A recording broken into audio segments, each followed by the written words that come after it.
계속해서 당신의 인격에 상관없이 사랑합니다. 그렇게 한번 인사할까요?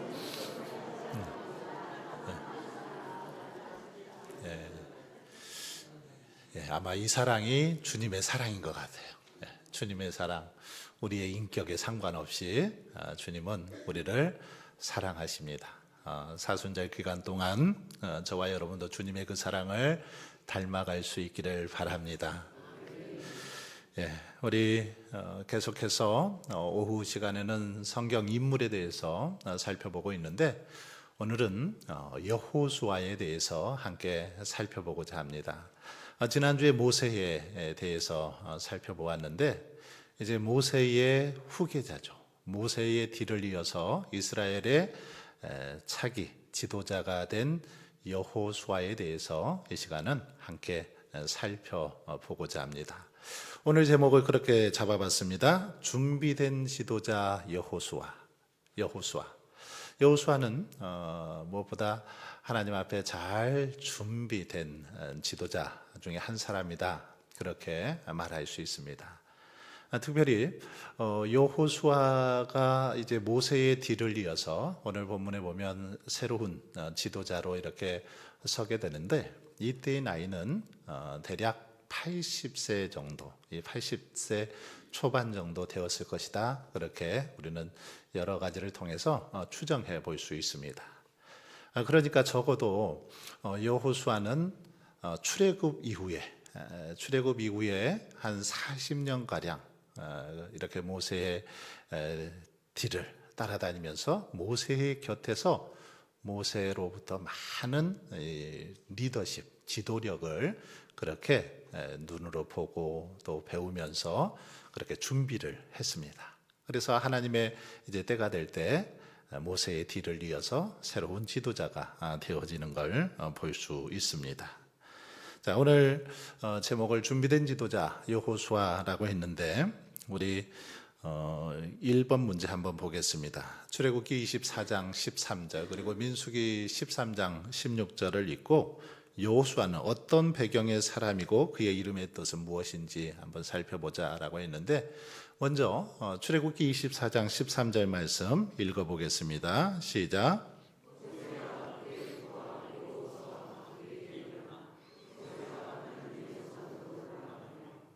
자, 여기 보시면 모세가 그의 부하 여호수아와 함께 이렇게 말하죠.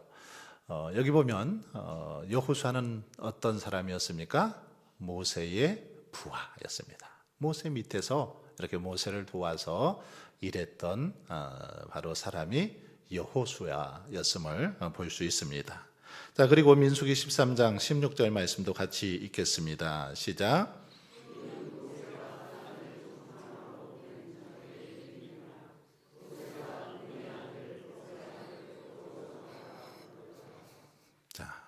여기 보시면 모세가 눈의 아들 호세아, 원래 이름은 호세아였습니다. 호세아를 여호수아로 그렇게 바꾸어 부르죠.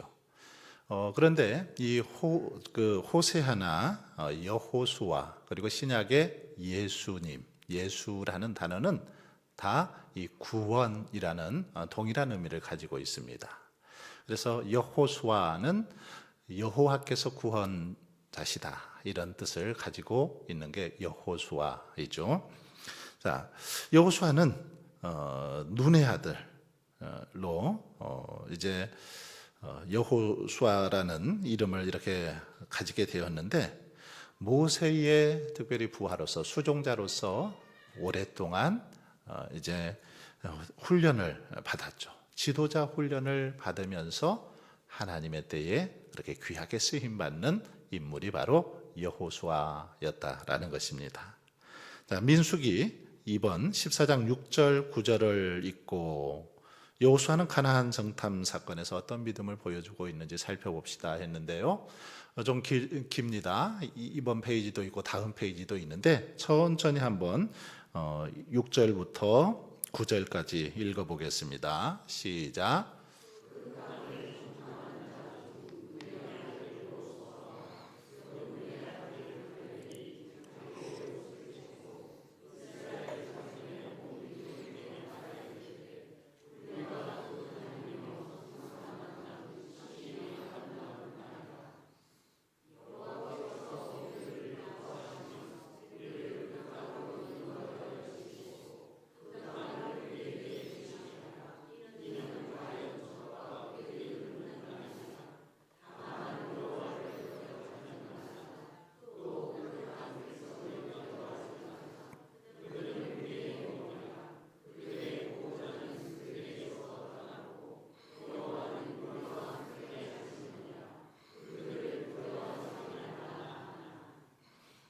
아멘.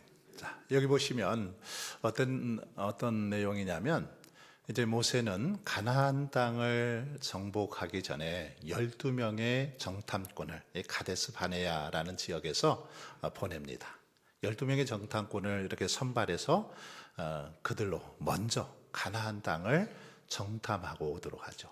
40일 동안 이제 가서 샅샅이 그 가나안 땅을 살펴보고 와서 이제 보고를 하죠. 정탐꾼들이 보고를 하는데 12명이 갔는데 그 중에 10명의 사람들은 한마디로 말하면 그 땅 좋기는 하지만 들어갈 수 없다.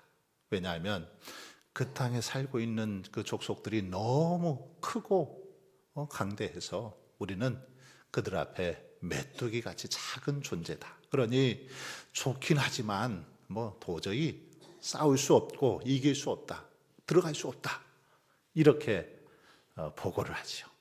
그때에 여호수아 그리고 또 한 사람이죠. 갈렙. 여호수아와 갈렙은 그들과는 이제 다른 의견을 펴죠. 10명의 사람들은 도저히 들어갈 수 없습니다. 라고 말했지만 여호수아와 갈렙은 뭐라고 말합니까? 여기 보면 여호와께서 기뻐하시면 하나님께서 한마디로 도우시고 인도하시면 비록 그 땅에 사는 족속들이 크고 강대할지라도 하나님께서 도와주시면 충분히 들어갈 수 있다. 그렇게 주장을 합니다. 그러면서 하는 말이 그들은 우리의 먹이라. 옛날 성경에는 뭐라고 쓰여졌어요? 밥이다, 밥. 그들은 우리 밥이다. 어쩌면 이 표현이 더 좀 와닿습니다. 지금 바뀐 성경에는 그들은 우리 먹이다 했는데 우리 밥이다. 그러면서 하나님을 거역하지 말라는 거죠. 다만 여호와를 거역하지 말고 우리가 하나님을 의지하고 하나님께서 도와주시면 아무리 그 땅에 거민들이 크고 장대할지라도 우리가 충분히 이길 수 있다. 정복할 수 있다라고 그렇게 말하고 있는 모습을 볼 수 있습니다. 여러분, 여호수아나 이 갈렙은 다른 10명의 사람들과는 달리 어떻게 해요? 환경을 바라보기보다는 그 땅 가운데 역사하시는 하나님을 바라보죠. 하나님의 뜻이 무엇인지를 먼저 이들은 생각했습니다. 하나님께서 주시겠다라고 약속하신 그 약속의 말씀을 먼저 기억했다라는 거죠. 10명의 정탐꾼들은 환경을 바라보는 나머지 그만 두려워하고 겁에 질려서 도저히 들어갈 수 없다라고 그렇게 말했지만 이 여호수아와 갈렙은 하나님의 약속을 믿고 하나님께서 함께 하시면 이 정도 환경, 이 정도 어려움 능히 극복할 수 있다라고 그렇게 믿음으로 고백하고 있는 그런 모습을 볼 수 있습니다. 환경보다는 하나님을 바라보는 믿음, 바로 여호수아와 갈렙의 믿음이죠. 오늘 우리에게 필요한 믿음도 바로 이런 믿음이라 생각합니다. 우리는 뭐 똑같이 많은 어려움을 이렇게 겪고 있습니다. 우리가 살아가는 세상 결코 신앙생활하기 뭐 만만치 않죠. 참 어렵습니다. 많은 유혹과 시험이 있습니다. 그런데 이런 상황 속에서 어떤 사람들은 이 환경 탓을 하면서 이래서 안 되고 저래서 안 되고 뭐 때문에 안 되고 계속 환경 탓만 하면서 부정적으로 그렇게 말하는 분들이 있죠. 반면에 어떤 분들은 아무리 뭐 바쁘고 힘들고 어려워도 그 속에서도 오히려 하나님 한 분만으로 만족하고 하나님 때문에 정말 담대한 믿음으로 그렇게 살아가는 사람들을 우리는 볼 수 있습니다. 우리가 몇 년 전 코로나 시기를 이렇게 겪었지만 코로나 팬데믹으로 인해서 얼마나 많은 사람들이 이 환경 앞에 무너졌습니까? 그런데 그때 무너졌던 사람들은 지금까지도 헤어나지 못하고 있는 경우들이 많이 있습니다. 그래서 종종 이렇게 뭐 동료 목회자들이나 선후배 목사님들을 만나서 이렇게 교회 사정들을 물어보면 아직도 코로나 그 팬데믹 이후에 그 상황에서 벗어나지 못하고 여전히 어려움을 겪고 있는 그런 교회들이 많이 있는 것을 볼 수 있습니다. 여러분, 오늘 우리에게 필요한 것은 이 환경보다는 하나님을 바라보는 그 믿음입니다. 그래서 어떤 상황 속에서도 능치 못함이 없으신 하나님, 우리의 모든 것을 친히 인도해 주시고 정말 도우시고 역사하시는 그 하나님을 바라볼 때 아무리 대적들이 강하고 또 우리를 유혹하고 시험한다 할지라도 우리는 능히 승리할 줄 믿습니다. 다음 3번 보도록 하겠습니다. 민수기 27장 18절 그리고 신명기 34장 9절을 읽고 하나님이 모세의 후계자로 여호수아를 선택하신 이유가 무엇인지 살펴봅시다 했어요. 같이 민수기 27장 18절 읽겠습니다. 시작. 여호와께서 모세에게 이르시되 눈의 아들 여호수아는 그 안에 영이 머무는 자니 너는 데려다가 그에게 안수하고. 신명기 34장 9절 말씀 같이 읽습니다. 모세가 눈의 아들 여호수아에게 안수하였으므로 그에게 지혜의 영이 충만하니 이스라엘 자손이 여호와께서 모세에게 명령하신 대로 여호수아의 말을 순종하였더라. 아멘. 자, 여기 보시면 하나님은 뭐라고 말씀하십니까? 모세에게 말하기를 눈의 아들 여호수아는 그 안에 영이 머무는 자다, 이런 표현을 하고 있습니다.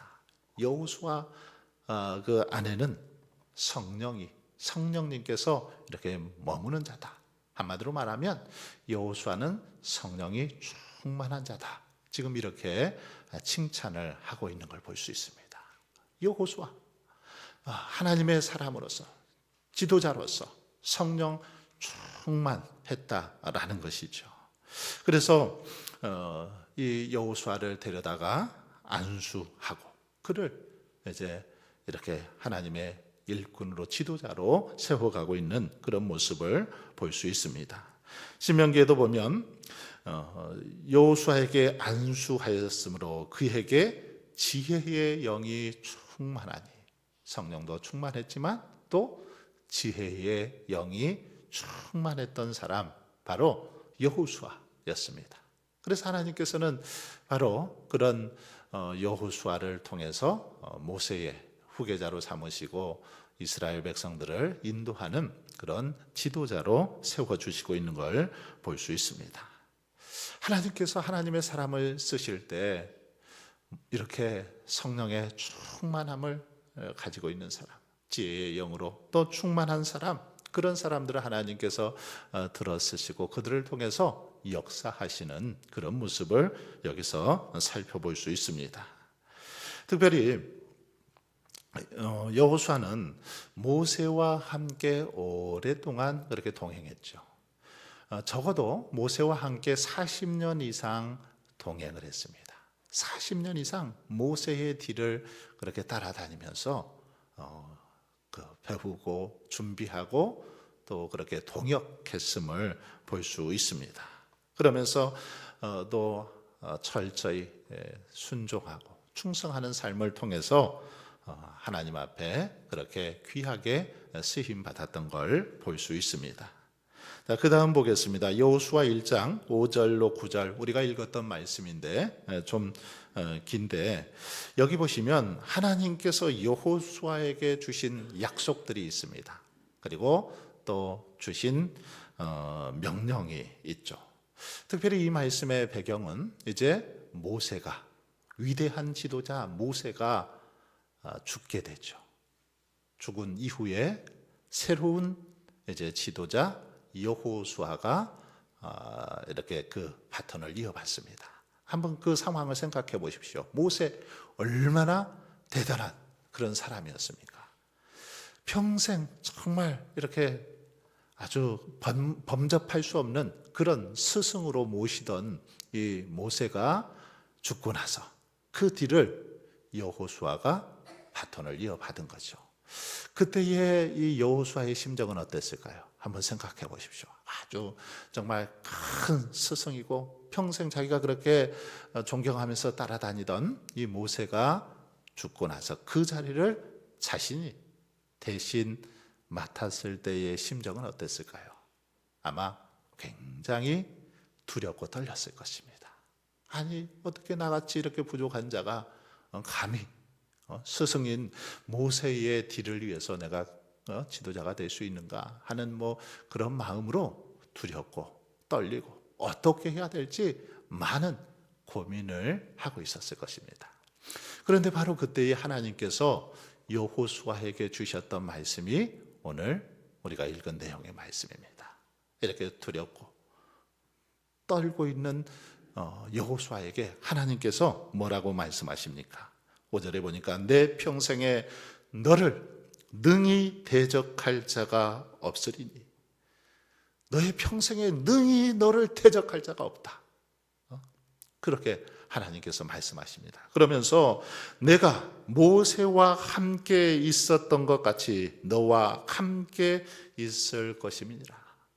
모세와 내가 늘 함께 했던 것처럼 너와도 늘 함께 하겠다. 이런 말씀이죠. 이 말씀이 얼마나 위로가 되었을까요? 얼마나 힘이 되었을까요? 정말 가장 큰 힘이 되었을 것 같아요. 다른 무슨 말보다도 내가 너와 함께 있겠다. 모세와 함께 했던 것처럼, 모세가 정말 처음에 이렇게 바로왕 앞에 서서 말을 잘 할 줄 못해서 두려운 심정으로 있을 때 하나님께서 그 모세와 함께 하시고 모세에게 능력을 베풀어 주시고 정말 놀라운 그런 은혜를 베풀어 주셨던 하나님께서 너와도 함께 하겠다. 그렇게 지금 말씀하시는 거죠. 그러면서 내가 너를 떠나지 아니하며 버리지 아니하리라. 너무너무 위로가 되는 말씀이죠. 너와 늘 함께하고 내가 너를 떠나지 않고 버리지 않겠다. 이렇게 말씀하시죠. 자, 그러면서 강하고 담대하라. 두렵고 떨리는 정말 불안하고 초조한 그런 여호수아를 향해서 하나님께서 강하고 담대하라. 이렇게 말씀하십니다. 여러분, 오늘 우리에게도 하나님께서 이렇게 말씀하시는 줄 믿습니다. 강하고 담대하라. 아무리 많은 것들이 우리를 넘어뜨리려 하고 유혹하고 시험할지라도 강하고 담대하라. 왜냐하면 하나님께서 버리지 않으시고 떠나지 않으시고 함께 하시기 때문입니다. 그러면서 너는 내가 그들의 조상에게 맹세하여 그들에게 주리라 한 땅을 이 백성에게 차지하게 하리라. 반드시 너를 통해서 하나님께서 약속하신 가나안 땅 차지하게 할 것이다. 정복하도록 할 것이다. 전쟁에서 승리하도록 할 것이다. 이런 지금 약속의 말씀을 주고 있습니다. 그러면서 7절에서도 오직 강하고 극히 담대하여 나의 종 모세가 내게 명령한 그 율법을 다 지켜 행하고 우로나 자로나 치우치지 말라. 하나님께서 명하신 그 명령을 잘 지켜 행하라는 거죠. 하나님의 말씀을 잘 지켜 행하기만 하면, 말씀에 순종하기만 하면 하나님께서 도우시겠다라는 그런 말씀입니다. 그리하면 어디로 가든지 형통하리니. 놀라운 축복 아닙니까? 어디로 가든지 형통한다. 이 형통이라는 단어 성경에서 참 많이 이렇게 쓰이는 단어죠. 성경에는 성공이라는 단어는 많이 안 나옵니다. 성공이라는 단어 열심히 한번 찾아보십시오, 여러분이. 성경에서 성공이라는 단어는 딱 2번 나옵니다. 대신 많이 나오는 단어가 형통이라는 단어죠. 형통하게 될 것이다. 어디로 가든지 형통한 삶을 살아가게 될 것이다 라고 약속하면서 다시 한번 8절에서도 이 율법책을 내 입에서 떠나지 말게 하고 주야로 그것을 묵상하여 그 안에 기록된 대로 다 지켜 행하라. 그리하면 내 길이 평탄하게 될 것이며 내가 형통하리라. 한마디로 말하면 주야로 하나님의 말씀을 잘 묵상하고 그 말씀을 따라 살아가기만 하면, 그 말씀대로 하기만 하면 네 길이 형통하게 될 것이다. 평탄하게 될 것이다. 그러니 염려하지 말라는 것입니다. 그러니 두려워하지 말라는 것입니다. 하나님이 함께 하시고 네가 그 하나님의 말씀대로만 쫓아 나아가면 아무리 저 가나안 땅의 족속들이 그렇게 강하고 위협적이고 무서워도 염려하지 말아라. 두려워하지 말라. 그런 말씀이죠. 그러면서 9절에 보면 내가 내게 명령한 것이 아니니 아니냐 강하고 담대하라. 두려워하지 말라. 놀라지 말라. 계속해서 강하고 담대하라. 이 말씀을 강조하죠. 놀라지 말라. 두려워하지 말라. 어디로 가든지 내 하나님 여호와가 너와 함께 하느니라. 하나님께서 함께 하시니 두려워하지 말라라는 그런 약속의 말씀입니다. 여러분 그렇습니다. 이 여호수아에게 주셨던 하나님의 말씀은 오늘 우리를 향한 말씀입니다. 하나님께서는 이 땅을 살아가는 저희들에게 두려워하지 말라, 놀라지 말라, 강하고 담대하라 그렇게 말씀하십니다. 왜냐하면 우리 하나님이 저와 여러분과 함께 하시기 때문입니다. 하나님이 오늘도 우리와 함께 하시기 때문에 결코 두려워하지 마시고 담대하게 그렇게 나아갈 수 있기를 바랍니다. 자, 5번 여호수아 24장 14절 15절을 읽고 여호수아는 이스라엘 백성들에게 어떤 신앙 결단을 촉구했는지 살펴봅시다 해서요. 같이 읽어보겠습니다. 시작.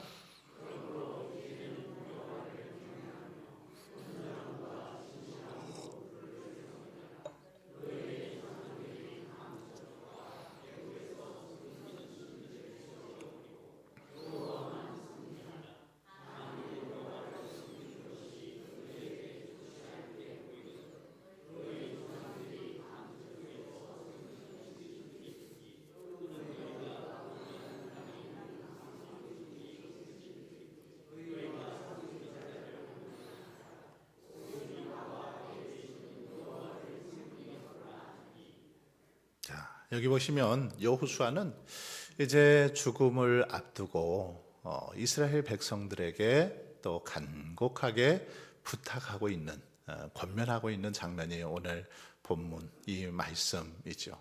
여호수아가 죽음을 앞두고 이제 이스라엘 백성들에게 뭐라고 말합니까? 너희는 우상을 버리고 하나님만을 섬기라는 거죠. 모든 우상, 강 저쪽에서 또 이쪽에서 섬기던 그 우상들 다 버리고 오직 여호와 하나님만을 섬길 것을 그렇게 강조합니다. 그러면서 뭐라고 말합니까? 여호수아는 그렇게 말하죠. 너희 백성들에게 그렇게 택하라. 너희가 섬길 자로 오늘 택하라.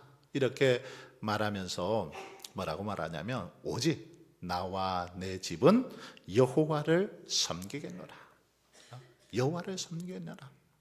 나는 오직 하나님만 섬기겠다라고 말하면서 백성들에게 아주 강력하게 너희도 그 하나님을 섬기라는 거죠. 그 하나님을 선택하라 그런 말입니다. 지금 이렇게 여호수아는 죽음을 앞두고 아주 간절한 그 마음으로 이스라엘 백성들에게 신앙의 결단을 촉구하고 있는 그런 모습을 볼 수 있습니다. 여러분, 우리는 늘 선택의 이렇게 갈림길에 서 있습니다. 그리고 어떤 것을 택하느냐에 따라서 순간의 선택이 10년을 좌우합니다. 아니, 순간의 선택이 100년을 좌우할 수도 있죠. 여호수아는 우리에게 바른 선택, 특별히 하나님의 편에서 하나님을 선택할 것을 아주 힘주어서 강조하죠. 왜냐하면 하나님만이 우리의 참 소망이 되시고 우리의 신실하신 아버지 되시기 때문이죠. 하나님만을 섬길 때 우리가 어디로 가든지 무엇을 하든지 형통하고 정말 하나님의 은혜를 누릴 수 있기 때문에 여호수아는 우리에게 우상들, 그 이방 땅의 그런 신들 섬기지 말고 오직 여호와 하나님만을 섬길 것을 그렇게 섬길 것을 촉구하고 있습니다. 저와 여러분도 다시 한번 이 말씀을 묵상하면서 정말 우리 가정이, 특별히 우리 가정이, 오늘 우리의 삶이 오직 여호와만 섬기겠노라. 여러분이 정말 그런 다 담대한 결단을 하면서 하루하루 살아갈 수 있길 바랍니다. 우리 가족들을 향해서 주변에 믿지 않는 사람들도 있습니다. 그렇지만 당신들이 누구를 믿고 섬기든지 우리 집안은 나는 오직 여호와 하나님만 섬기겠습니다 라고 그렇게 담대하게 믿음의 고백을 드리고 또 그런 믿음을 가지고 살아갈 수 있기를 바랍니다. 자, 마무리하도록 하겠습니다. 첫 번째, 하나님이 쓰시는 사람은 준비된 사람이다라는 사실을 여호수아의 모습을 통해서 볼 수 있습니다. 하나님께서는 언제나 준비된 사람을 쓰셨습니다. 그래서 저와 여러분이 하나님 앞에 정말 쓰임 받기를 원한다면 준비해야 됩니다. 기도로 준비하고 말씀으로 준비하고 정말 모든 삶으로 준비해야 되죠. 그럴 때 하나님께서는 그 사람을 들어 쓰시죠. 준비되지 않는 사람 쓰시지 않습니다. 준비될 때까지 하나님께서는 때로는 준비를 시키시죠. 그래서 모세도 어떻습니까? 애굽에서 40년 생활하다가 왕자로 그렇게 생활하다가 이제 광야에서 40년 동안 훈련을 받지 않습니까?